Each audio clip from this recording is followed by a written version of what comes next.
Galdhøpiggen, najwyższy szczyt Norwegii, jak i całej Skandynawii. A mierzy sobie 2469 metrów. Jesteśmy pod schroniskiem Spiterstulen. Spiterstulen, dokładnie.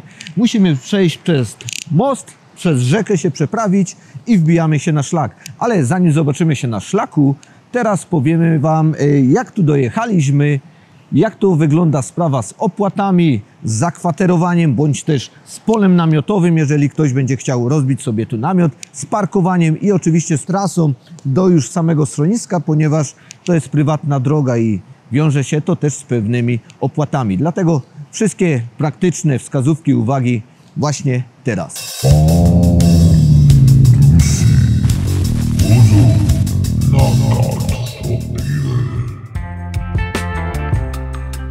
W stronę schroniska Spiterstulen jechaliśmy od Sossenbergom trasą 55 i po przejechaniu około 15 km za mostem na rzece Bobra skręciliśmy w lewo.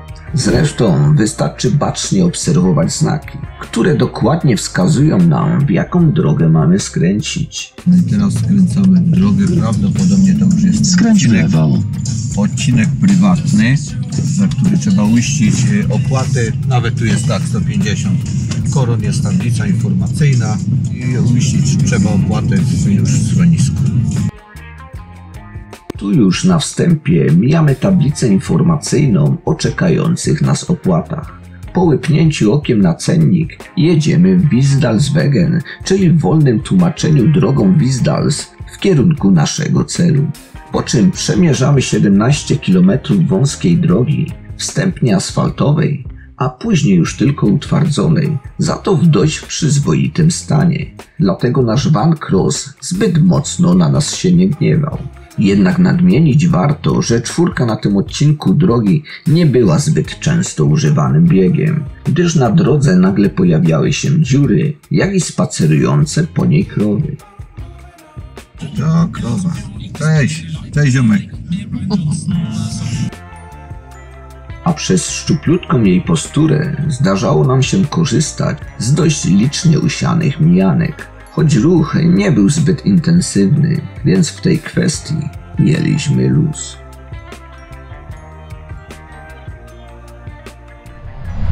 Dojechaliśmy już na miejsce, zaparkowaliśmy samochód, byliśmy teraz uiścić opłatę za 2 noclegi, czyli za parking i za namiot. A teraz trzeba jeszcze zapłacić za drogą dojazdową, o której wspominaliśmy wcześniej, tą prywatną, i jeszcze prysznice. Prysznice są w środku do płacenia, bo już tam wyszłam, nawet jakiegoś panu jak się golił wyszłam. Aha. I 35 nok kosztuje prysznic, 6 minut. 35 nok, a my zapłaciliśmy 440 noków za namiot i parking, no, za dwie To się noki. daje do auta, za przednią szybę, a to się przykleja na namiot. I to się przykleja na namiot Pani i dostaliśmy powiedziała- takie opaski all inclusive jakby. Pani powiedziała, że bo tam jest to zamknięte takim ogrodzeniem delikatnym, to pole namiotowe, że jak nie chcemy, żeby nas odwiedziły owce, to mamy być w środku w tym. Zalecane jest, żeby w obrębie tego ogrodzenia, żeby się po prostu rozbić, bo no, mogą zwierzęta jakieś sobie przyjść tam, prawda, i nas miło albo niemiło zaskoczyć. Teraz będziemy rozkminiać, jak tutaj płacić. O, polski. Really? Jest język polski, także jest spoko. A propos tej pani w recepcji, fajnie nam jeszcze wytłumaczyła, gdzie poszczególne są obiekty, prawda, na terenie tego schroniska. Także pani na mapce wam wszystko jeszcze tam pokaże i wyjaśni. Oczywiście po angielsku. Obsługa tego automatu do opłat jest dość intuicyjna. Wkładamy więc kartę, następnie postępujemy zgodnie z zaleceniami. Wpisujemy numer rejestracyjny samochodu, zatwierdzamy, płacimy i voilà, po robocie. Jest instrukcja, wszystko w języku polskim. Tak, SMS-em, niech przyjdzie ten paragon. Dziękujemy za odwiedziny i teraz idziemy sobie ogarnąć jakieś jedzenie, bo jesteśmy już głodni, nie ma co ukrywać, a później idziemy rozbijać namiot. Research taki zrobimy, a jutro wchodzimy na Galdhøpiggen. No to see you later.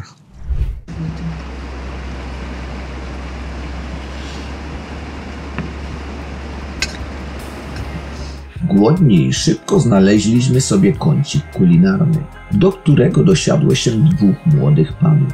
Jak się okazało później, pracowników schroniska. którzy zaburzyli nam kulinarną siestę dymem z papierosu. Mimo tego, że wolnych miejsc wkoło było naprawdę sporo. Będą chcieli razem zrobić taki małe bunie. No a co wam jeszcze pokażę? No tu jest właśnie taka altanka, w której jedliśmy. Tu jest obok rzeka i tu są góry. Także wszystko na miejscu. Tam jest pole namiotowe i zaraz pójdziemy sobie tam poskładać namiot. A tu jest całe te schronisko, jeszcze wam go pokażę. A do kawy jemy sobie takie fajne ciasteczka, emotikony. No tu jest jeden z nich na przykład. Zaraz go zjem. No i udało nam się wylądować na polu namiotowym. Żeby tutaj dojść od schroniska, trzeba było się przeprawić, cudzysłów ubierając, przez taką rzekę i takim oto chybotliwym mostkiem, który nieco się kołysze, ale jest podreperowany i dało się przejść, także bez strachu można tutaj się dostać. Pole namiotowe wygląda, jak widzicie, tak, jest dość obszerne, jest to ogrodzony teren.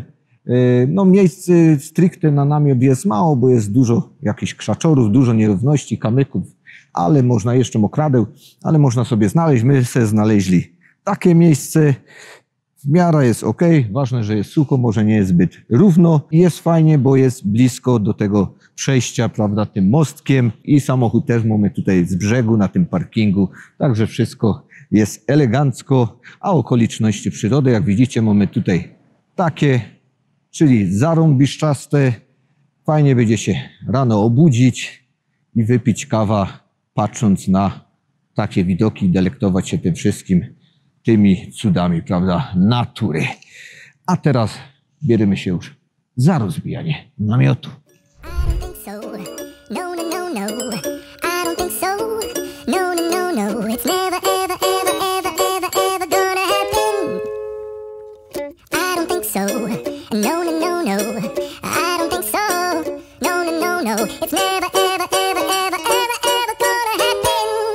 Jak widać, namiot jest już rozłożony. Poszło nam dość szybko i sprawnie, ale jak wszyscy wiedzą, największym problemem jest później złożenie tego namiotu. A co mamy w środku? W środku mamy takie fajne rozwiązanie typu materac samodmuchający się, który wystarczy rozwinąć, odkręcić zawór i wtedy on się sam napompuje. Na koniec jeszcze kilka wdmuchnięć, prawda, z własnych płuc, bez pompki. On tak już na maksa ponoć twardnieje, sztywnieje. Jest to fajne rozwiązanie, jest to fajna alternatywa, jeżeli chodzi o takie materace dmuchane, które zajmują dużo więcej miejsca, które są bardziej problematyczne, ponieważ trzeba zawsze nosić jakąś pompkę ze sobą, bo trudno to z własnych płuc jakby napompować. Jest to też lepsze rozwiązanie na przykład niż karimata. Jest to takie pośrednie pomiędzy karimatą a takim tradycyjnym materacem dmuchanym. Testujemy te materace, jest to nasze pierwsze jakby spotkanie z tymi materacami i zobaczymy, jak to się sprawdzi po nocy, czy to faktycznie jest tak wygodne, jak zapewniał producent. Tak, owszem, było wygodne i jak dla nas sprawdziło się. No i jesteśmy już w namiocie, jak widać, na zewnątrz zapadła noc. Znaczy się, jest jeszcze jasno, bo tutaj na północy jest długo jasno. Chociaż nie jesteśmy aż tak bardzo na północy, ale mimo tego jest jaśniej długo niż dłużej niż u nas. Co jogodą. Pół do 12 jest jasno jeszcze na dworze. Szaro jest. Szaro. Jest jest Beata, jest laptop i jest namiot, który na razie nam nie przemakał i przestał padać teraz. Ale nie wiem, czy słyszycie szum rzeki. Nie wiem, czy to nas ukołysze do snu, czy raczej nas nie ukołysze do snu. I nie będzie ciężko za to. No raczej, bo na chwilę, moment już. Na pewno. Dramy są z kępki, czyli z górki i tak ślatujemy w stronę wyjścia, cały czas się zsuwamy. Ale to dobrze, bo jak będzie z góry leciała woda, to poleci się na dół. Fajnie jest po 2 nocach przespanych na siedząco. Wreszcie zasypiać w pozycji horyzontalnej. Jedna na promie, a drugą w drodze my spali.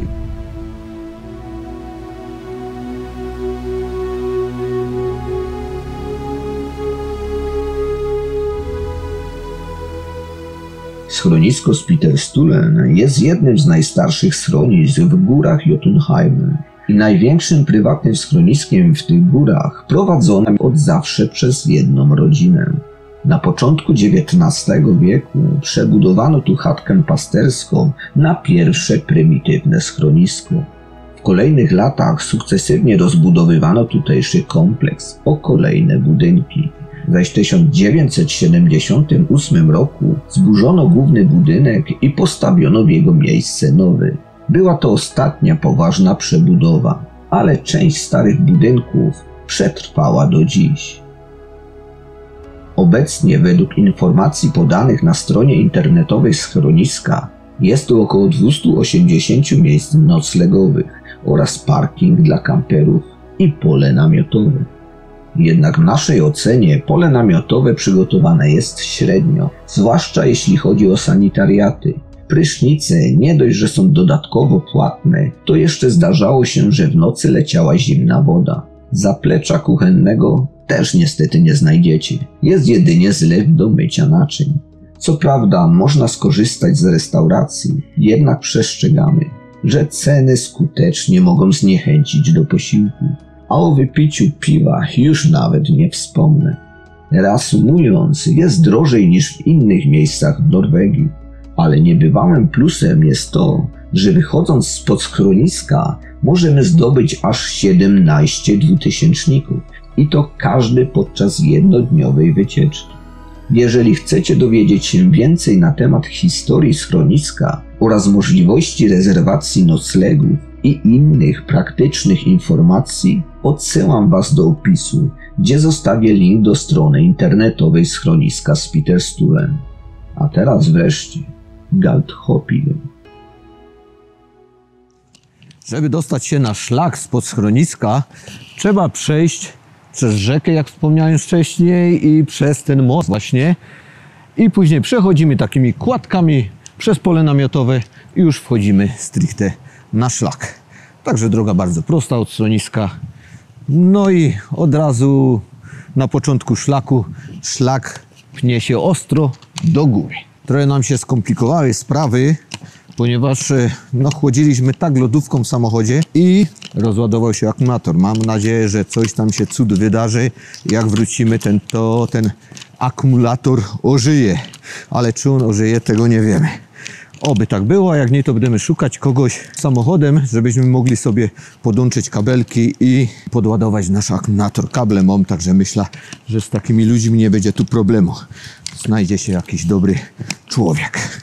Musicie wiedzieć o tym, że po drodze na Galthopigen na szlaku jest mnóstwo takich strumyczków. Woda po prostu leci z góry, także podczas deszczowej pogody warto zaopatrzyć się w jakieś obuwie nieprzemakalne, bądź też jakieś nakładki. My mamy akurat takie nakładki na buty, w tej chwili ich nie stosujemy, bo jest dość dobra pogoda, także tej wody nie jest zbyt dużo i można to ogarnąć i jakoś się tam specjalnie nie zmoczymy, ale jeżeli będzie deszczowa pogoda, jakoś gorsza, roztopy, szkoda by było na początku szlaku się od razu zmoczyć i później komfort jakby spinania jest już zdecydowanie gorszy. Fajnie widać teraz schronisko z góry tutaj ze szlaku i widać też nasz namiot, on jest gdzieś w tym miejscu. Taka biała plamka, nie wiem czy widać z tej kamerki, ale uwierzcie mi, że tam jest. A oznaczenia szlaku wyglądają tak, czyli taka czerwona literka T. Chociaż szlak jest popularny, także widać ślady po turystach i nawet czasami nie trzeba patrzeć na te oznaczenia, ale jeżeli ktoś poczułby, że zabłądził, to szukać tych literek właśnie. Z tego powodu właśnie nie wzięliśmy ze sobą drona, żeby tam ponagrywać ładne widoczki na Galthopigen, ponieważ jest to park narodowy i jest zakaz latania dronami. Na Galthopigen trzeba gęsto przekraczać właśnie takie rwące potoki, strumyczki, także trzeba uważać, bo jest ślisko i stromo. Radek miał nadzieję, że się wywala, ale nie. Bo my ubezpieczeni, co prawda, ale szkoda by mi cię było. Cześć dziewczyny, jak wam się żyje na tych stromiznach? Trowy to wy tu za dużo nie macie. Tam niżej jest więcej, ale widać tu jest jakoś wyjątkowo ta trowa i wolicie tu wskoczyć i se zjeść. Ale nie są żeście jakoś komunikatywne. Nie chcecie ze mną pogadać? To na razie. Bawcie się dobrze. Pora ubrać kolejną część ubrania wierzchniego, czyli teraz wchodzimy taki golfik, cieniutki, bo cieniutki, ale jednak golfik, żeby się za bardzo nie spocić, ale żeby też nie przywiały, dlatego trzeba się ubrać. Są odcinki, gdzie idzie się po właśnie takich tylko dużych kamieniach. I no, jeżeli się ma kijki trekkingowe, to trzeba uważać, bo kijki lubią wchodzić gdzieś tam pomiędzy skały i czasem jak ma taki pierścień, ten kijek, to go ciężko wyciągnąć później. Jest stromo, bo 1400 przewyższenia się samo nie zrobi niestety. I musi być stromo cały czas. No stromo. No stromo. A słuchajcie tego, tu pod tymi łazami płynie rzeka. I słychać to. Ale nie widać za bardzo. A jakby my tam wpadli, ty.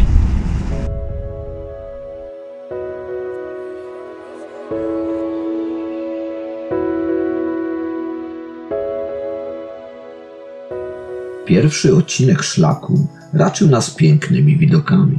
I mimo tego, że nie tolerował, a raczej nie oferował ścieżek dla niedzielnych turystów, to napawał nas optymizmem. Jednak jak okazało się nieco później, dalsza część szlaku była dla nas niezłym utrapieniem. Zresztą spotkaliśmy nawet naszych rodaków, którzy nie zdecydowali się iść dalej ze względu na ból kolana jednego z uczestników, co wydaje się dość rozsądnym rozwiązaniem, ponieważ na górę nie tylko wystarczy wejść, ale nade wszystko wypada z niej też zejść. Wchodząc na Galdhøpiggen zmienialiśmy plany już 3 razy, ponieważ chcieliśmy wejść od razu po dzień, którym jechaliśmy tutaj do Norwegii, tylko że po drodze dopadła nas bardzo gęsta mgła. Nie mogliśmy dojechać, postanowiliśmy przespać się po drodze i rano ruszyć dalej pod schronisko. Później mieliśmy zamiar wychodzić na górę jutro, ponieważ dzisiaj miało być ewidentne załamanie pogody. No i czekaliśmy i później sprawdziliśmy pogodę i okazało się, że dzisiaj właśnie gdzieś w okolicach 17-18 ma się zacząć robić ładnie. A ze względu na to, że tu jest bardzo długo jasno, no to postanowiliśmy wyjść o godzinie 14, czyli lekko po 14. Jak na wyjście w góry to bardzo późno, ale tak jak mówię, jeżeli będziemy schodzić nawet około 22, 3, to jeszcze jest w miarę jasno, także chyba ogarniemy ten temat. A wchodząc właśnie na Galdhøpiggen, przechodzimy przez 2 szczyty, które nazywają się, Beata wam powie jak się nazywają. Svelnose i Kjellhaugstop. Spelnose i Kjellhaugstop. Svelnose i Kjellhaugstop. Jak Selvnose, Svelnose i Kjellhaugstop, tak? Kjellhaugstop. Kjellhaugstop. Jak kielunek. O, to dobre skojarzenie. Czemu wy nie macie tutaj kieliszków? Tu się zaczyna chodzenie po śniegu. Mamy raki ze sobą, ale raczej nie będziemy ich na razie zakładać, ponieważ ten śnieg wydaje się taki mokry. Także te raki raczej by chyba bardziej przeszkadzały, tak, niż by pomagały, ale zobaczymy jak będzie wyżej. Już tam rozmawialiśmy wczoraj z Polakami. Jedni z nich powiedzieli, że nie trzeba raków, a drudzy, że trzeba raki. No, a sami zweryfikujemy to, jak to wygląda dalej na szlaku po prostu. A tu jest takie totalne, jak u nas na przykład świętokrzyskim Gołoborze, no to tak wygląda mniej więcej jak Gołoborze właśnie, tak, zbocza tych gór. Paradoksalnie po tym śniegu idzie się lepiej niż po tych skałach, bo... Kurde, zło godzina, żech to powiedział.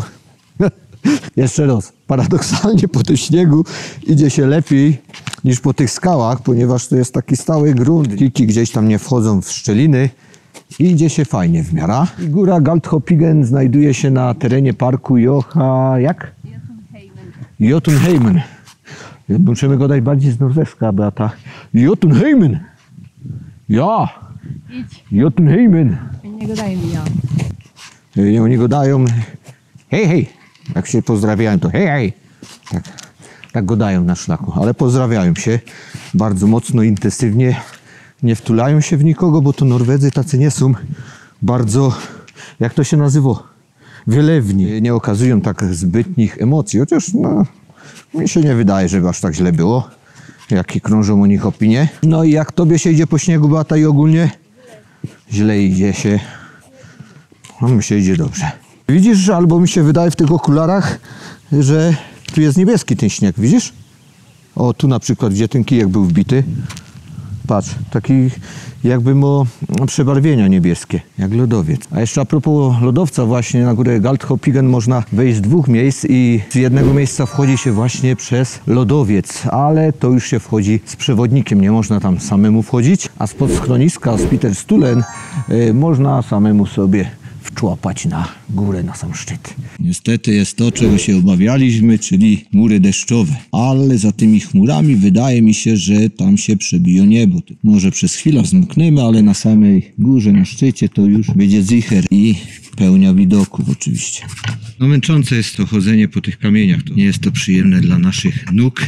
A tutaj prawdopodobnie to, co widzicie, te połacie śniegu i lodu, prawdopodobnie gdzieś tu prowadzi ten szlak przez ten lodowiec.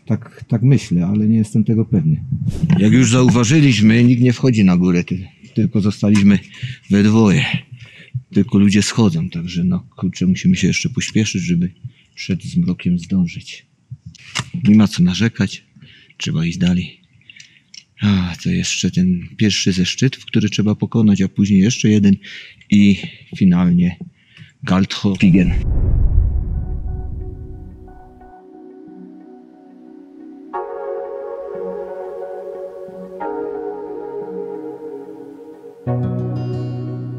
Z biegiem szlaku zarówno pejzaże, jak i klimat stawały się coraz bardziej surowe. Choć z tym pierwszym czynnikiem byliśmy w stanie się pogodzić, nawet przypadł nam do gustu, ponieważ miał swój wyjątkowy i specyficzny urok. To czynnik pogodowy niweczył nieco nasze plany związane z podziwianiem właśnie tych surowych krajobrazów. Wszak to wątpliwa przyjemność iść w deszczu i spoglądać na stado nieprzyjaźnie wyglądających chmur, które złośliwie zasłaniają to, co w górskich wędrówkach najlepsze, a mianowicie widoki. Teraz dopiero w oddali widać Galdhøpiggen, widać tam schronisko. No niestety przychodzi znowu załamanie pogody. Zobaczcie, co się dzieje, a przed nami jeszcze dość spore wzniesienie. No ale cóż, już tak my doszli daleko, to już dądymy. Mam nadzieję, że nie zacznie się mocno ulewa. Najgorsze w tym wszystkim jest to, że trzeba schodzić znowu na dół i to jest tu niebezpieczne na tym odcinku, bo tam po tym śniegu można zjechać raz, dwa. Kurde, szpetno pogoda się robi. Stamtąd przyszliśmy, schodziliśmy z tej góry. No i teraz ostatni dricker, jak to u nas go dają, ale jeszcze trochę jednak. Dobra, biera się za te podejście teraz tu. No i kolejny szczyt zdobyty, ale idziemy dalej. My wądrusy tak szybko się nie poddajemy. Już mam trochę mokre buty, kurde. No nakładki na te buty może sobie założę za chwilę. No. Jest dobrze. Tu jest tablica, coś Achtung, ale nie wiem co. W każdym razie jest jakoś tablica ostrzegająca przed czymś. Ale już bardzo nadgryziona zębem czasu. Jest schronisko, to jest najważniejsze. Posilimy się, coś zjemy szybko i trzeba wracać, bo już jest późno.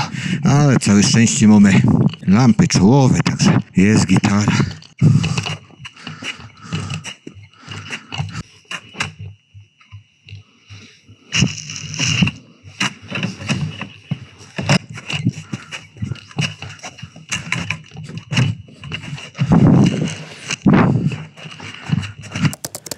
No i udało nam się dotrzeć na szczyt Galdhøpiggen. Jesteśmy aktualnie właśnie na szczycie, na samej górze. Rzekomo z tego szczytu widać 10% powierzchni Norwegii. Ale zobaczcie sami, ile widać. No tyle widać. Trzeba przyznać, że ostatnio mamy co? Do gór. Pecha mamy.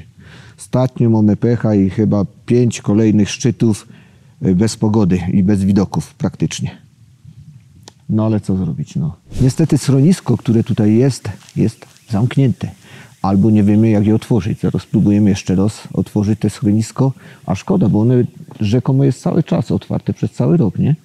Nie, w sezonie. W sezonie. A jest sezon. W sezonie, a jest sezon. No to nie wiem. Tam jest jedna połówka się dało górne otworzyć, a tej dolnej nie. Także można tam przeskoczyć jakoś, ale nie wiem, czy się skuszymy na taki manewr.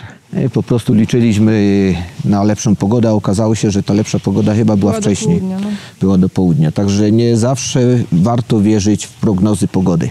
A my wierzyliśmy tym razem i zawiedliśmy się. Z ciekawostek warto dodać, że przez długie lata to nie Galdhøpiggen, a szczyt Glittertind był mylnie uważany za najwyższy szczyt Norwegii. A to z racji tego, że leży na nim gruba czapa pokrywy firnowej, co w skrócie oznacza fazę przejściową pomiędzy śniegiem a lodem. Okazało się jednak, że jest to schronisko otwarte i nawet tu jest ciepło i nawet można coś kupić, o ile się posiada gotówka, bo tylko gotówką można Nie, płacić. bo coś się stało dzisiaj z terminalem. No. Aha, czyli można płacić kartą, tylko dzisiaj jest jakaś awaria terminalu. Chcieliśmy sobie coś ciepłego kupić i nie kupimy, bo terminal nie działa. Na chwilę usiądzimy. Piszemy się do księgi, zjemy kiełbacha. Zjemy kiełbacha swojsku nasza ze sklepu z Polski i pójdziemy nazad. Założymy raki tym razem, bo tam były takie momenty niebezpieczne, także trzeba uważać i trzeba zapobiegawczo założyć raki, prawda? A ja mam wandrusowo czopka całą mokro. Także zmienią na ta zimowo. Ja też. Powrotno i jeszcze coś mam przeciwdeszczowe, mamy te płaszczyki. A ja mam To chyba kurtkę. wezmemy. Kiełbasa już prawie zjedzona, znaczy się. Nie mieliśmy tyle, na ile mieliśmy ochotę, bo mieliśmy bardziej ochotę na coś ciepłego. No ale może w drodze powrotnej mamy tutaj nasza kuchenka magiczna i coś sobie przygotujemy. A co do szlaku, miejscami trudnawy, trzeba przyznać. Znaczy się jest męczący ten szlak, ze względu Trudny też jest. na śnieg, który zalega wszędzie i no, dość trudno się idzie później po tym śniegu. No i duże kamienie i drobne kamienie. Nie można powiedzieć, że to jest szlak łatwy. No nie jest jakiś mega trudny, można go ogarnąć bez problemu, tylko trzeba uważać. Fragmentami jest męczący, no i jest długi przede wszystkim, także trzeba sobie tam czasu trochę zagospodarować na to. Jak najbardziej opłaca się tu wejść. Góry są co prawda górami surowymi, bo tak jak mówiłem, są kamienie, głazy. Nie są to zalesione góry. Widoki na pewno zacne, jeżeli się przed nami odkrywają, to nie ma wątpliwości, że jest co oglądać. No i wpis do księgi obowiązkowo. Byliśmy tu wandrusy, YouTube i nic nie było widać. Pozdrawiamy z Polski, Batej Radosławska. A tak wygląda to wejście właśnie do schroniska. Nie wchodzi się tymi drzwiami, obok których stoi Beata, tylko wchodzi się tymi czerwonymi tu drewnianymi. I one chyba faktycznie były zamknięte, może pani w ubikacji była.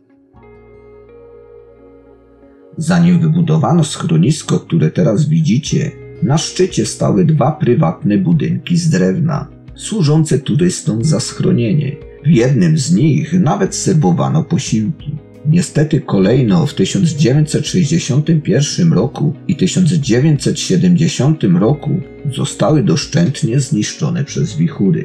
Szczątki jednego z nich znaleziono aż w Dolinie Wizdalen, czyli ponad 9 km od wierzchołka. Obecny już kamienny budynek został wzniesiony w 1975 roku. Co prawda nie oferuje noclegów, ale jest w nim bufet, gdzie możemy zjeść skromną przekąskę lub napić się czegoś gorącego. Schronisko obsługuje jeden pracownik, którego zmiana trwa aż 5 dni. Oczywiście tylko w sezonie letnim. Dlatego, jak się domyślacie, ceny są bardzo wysokie.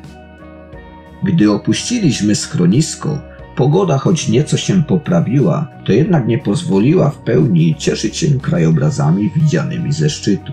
Dopiero gdy zeszliśmy kawałek w dół, to wtedy...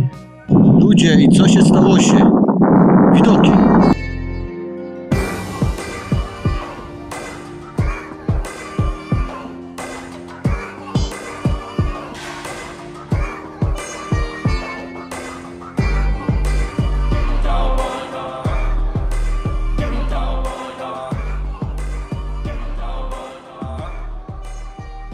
Bardzo duże szczeliny są, Beata Goda. Będę uważał. No to jest najgorsze właśnie w tym zdobywaniu Galdhøpiggen, że trzeba najpierw 2002 zdobyć, no, po drodze i trzeba wchodzić na nie i schodzić z nich. Akcja ratunkowo. Beacie się zachoczyły buty. Beato, ja tam muszę dojść. A to nie jest takie proste. Co zrobiłaś to? Koniec akcji ratunkowej. Oczek z raczków ci się zachoczył, oczek z butów. To ci pierun. Ona mi zakazuje się nagrywać. Co mam z tym zrobić? Batko, twoje życzenie jest dla mnie rozkazem. Nie będę cię już nagrywał. Kurde, teraz te wielkie kępy tu czas liść. Najlepiej by było zjechać, ale jak będzie jakiś ślizg niekontrolowany, to możemy tam polecieć w pieruny, aż na ten lodowiec tam. Możesz mnie puścić, mnie to chyba troszkę sprawniej pójdzie, wiesz? I już siedza, ale to nic. Wbrew logice i wbrew naturze. Tak to nie powinna ta ziemia wyglądać, puklato. To wszystko powinno być równe, tak to zrobili w Tarnowskich Górach. Tam były kiedyś góry, ale Hanysy se na to nie pozwoliły, żeby na Śląsku były góry i to wszystko wyrównały. I teraz Tarnowskie Góry już są plaskaty. Porządek musi być. Ale coś czuję, że jeszcze nierostu się wywala. Najgorzej będzie tam wchodzić, bo tam się tak kijowo wchodziło. Daj leżę. Znaczy się tam akurat schodziło, bo my tam schodzili. Bez tych raków dopiero by my tu jechali.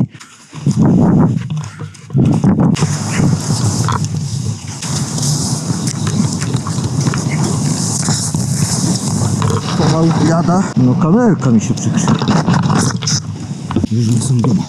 Nie wiem, czemu Beata się ze mnie śmieje cały czas, jak ja się przewrócę. Tam trzeba później wleźć, na tamta górka. No i to jest właśnie słabe, że trzeba schodzić, wchodzić, schodzić, schodzić, wchodzić, schodzić i tak dalej. No i teraz najgorszy moment powrotu, trzeba się wyspinać na tamta grani. To najgorszy element powrotu, później to już będzie gitara. Tu jest taki niebezpieczny fragment bardzo i można polecieć w dół. Ja sobie leżę. Leżę, uwaliłem się jak zwierzę.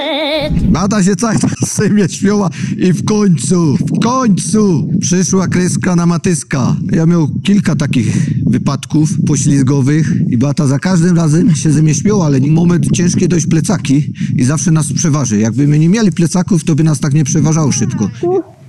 Z raka mi się zahaczuje o to. Podcinać nogi. No to jak ty te nogi do kupy dajesz? Ty w rozkroku się idzie. Balet tańczysz czy co? W kakakasku byś musiała chodzić.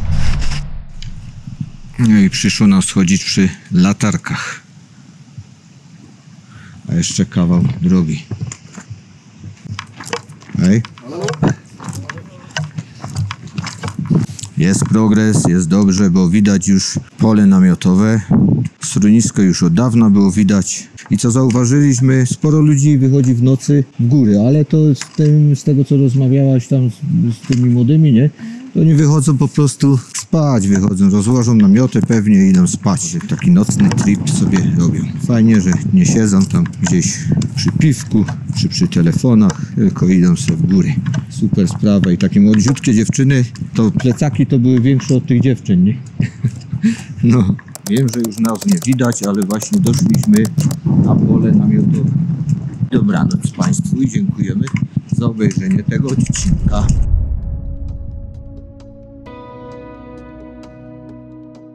Galdhöpiggen jest miejscem, które naszym zdaniem zdecydowanie powinien odwiedzić każdy miłośnik gór planujący wyjazd do krainy wikingów, fiordów i troli.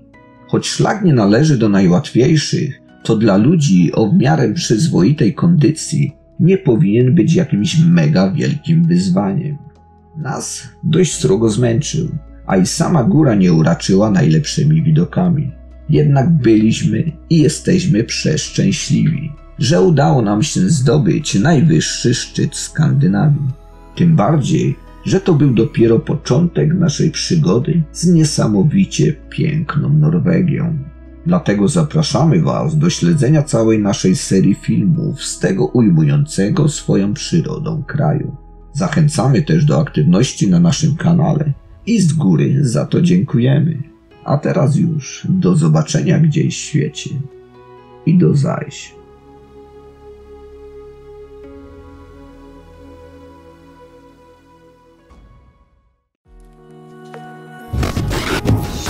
Galdhöpiggen. Jeszcze raz. Galdhöpiggen, a nie Hopiger. Galdhöpiggen, Galdhöpiggen, Galdhöpiggen, Galdhöpiggen. Udało nam się zdobyć Galdhöpiggen. Jaki? A numer rejestracyjny pojazdu sprawdziłeś? Nie, Józef zapomniał o tym numerze rejestracyjnym. Pieronie. A patrzcie na to. Złomobol. 4RJ7. 4RJ7. Chyba 8. 8. Radek, powiedz mi, czy to jest jakiś, ja nie wiem, ułomny? 4RJ8, Batko. Bo zaczynam się o ciebie martwić. Galthoppinger, nie? Nie, Chciałem cię sprawdzić po prostu. Ja do placu komuś wjechał.